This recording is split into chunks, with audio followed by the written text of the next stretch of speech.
दोस्तों, आगरा का नाम सुनते ही हमारे जहन में सबसे पहले क्या आता है? जाहिर है, आगरा का ताजमहल। क्योंकि जितने भी हीर रांझा और लैला मजनू है ना, उनके जहन में सबसे पहले आगरा का ताजमहल, रेड फोर्ट, फलाना ढीका आ जाता है। लेकिन आज मैं उनको बता दूं कि आगरा के ताजमहल के अलावा भी आगरा से 70 किलोमीटर की दूरी पर एक ऐसी अनोखी और प्राचीन जगह है जिसे देखने के बाद वो लोग डेफिनेटली आगरा के ताजमहल को भूल जाएंगे। क्योंकि ये जगह ना आगरा के ताजमहल से भी 100 गुनी अच्छी है, और आगरा का ताजमहल इस जगह के आगे फीका पड़ जाएगा।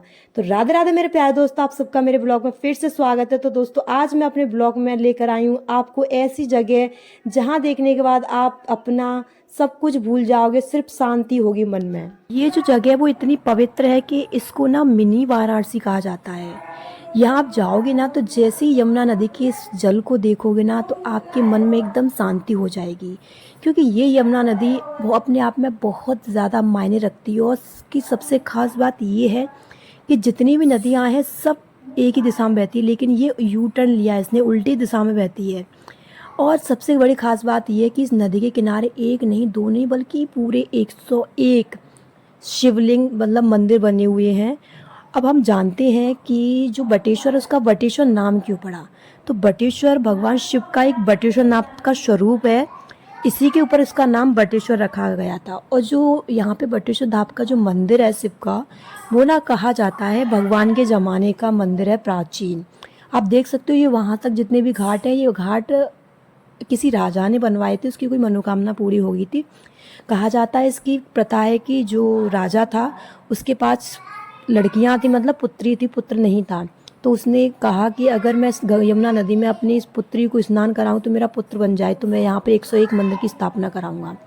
तो जैसे उसने इस यमुना नदी में अपनी पुत्री को स्नान कराया, डुबकी लगाई, जैसे उसने बाहर निकाला तो पुत्री का पुत्र बन चुका था। तभी उसने की मनोकामना पूरी होने पर उसने यहाँ 108 मंदिर, या सॉरी 101 मंदिर की स्थापना करवाई थी। यहाँ इतनी भीड़ रहती है कि आप कभी भी जाओगे यहाँ भीड़ का पार नहीं रहता। अभी जब मैं गई थी ना, यहाँ पे लौंद का महीना चल रहा था, तो मावश का दिन था, सोमवती मावस थी।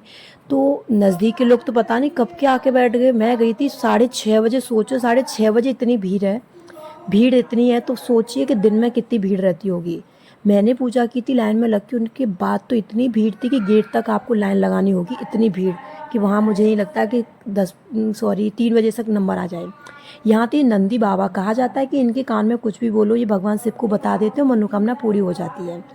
ये यहाँ कुछ सजावट के लिए स्तंभ बनाए हैं कि आप यहाँ फोटोग्राफी कर सको, थोड़ा विश्राम कर सको। अच्छे थे, पॉलीथीन से ढके हुए थे ताकि कोई गंदगी ना हो, इन पे स्वच्छ थे। मन को सुकून देने वाली जगह थी ये, जहाँ मैं गई थी। यहाँ से आने का मन ही नहीं किया। और पता है इस जगह की सबसे खास बात और थी कि ये जो जगह थी ना, वो हमारे पुराने प्रधानमंत्री रह चुके हैं, अटल बिहारी वाजपेयी। तो ये जो स्थल है, जो यहाँ पे मंदिर बना है, ये उनकी गांव, उनके पिता के गांव का है। तो इसलिए इसकी महिमा और ज़्यादा बढ़ जाती है। पवित्र के साथ साथ, प्राचीन के साथ साथ इसकी महिमा बढ़ जाती है। और सबसे बड़ी बात तो यही है कि यमुना नदी ने यू टर्न लिया, यानी अर्धचंद्राकार रूप में बहती है, इसलिए इस वजह से इस जगह को काशी की संज्ञा दी जाती है। मुझे इतना सुकून मिला। मैं आप सबसे यही बोलूँगी कि अगर आप सबको अगर टाइम मिले तो ऐसी जगह ज़रूर घूमिए। लाल किला, ताजमहल तो जाहिर है सब लोग चले जाते हैं, लेकिन ये जगह जाना चाहिए, इस जगह जहाँ हमारे शिव भगवान का वास हो, जहाँ जाके हमारी मनोकामना पूरी होती है।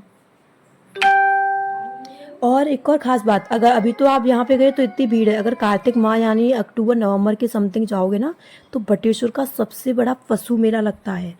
कहा जाता है कि ये जो मेला है ना, वो उत्तर भारत का सबसे बड़ा पशु मेला माना जाता है।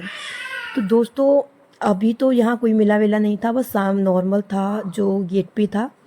आप देख सकते हो ये इतने सारे मंदिर थे, यहाँ काफ़ी स्वच्छता थी। बस मुझे एक चीज़ इस मंदिर में थोड़ी डिफरेंट लगी। मंदिर काफ़ी अच्छे थे, जगह काफ़ी अच्छी थी, देखने लायक थी, मन को शांति देने वाली थी। लेकिन जो भी लोग यहाँ पूजा करने आते हैं ना, उनसे एक मेरी विनती थी, और शायद अगर मेरी वीडियो को कोई देखे तो उसे सुने।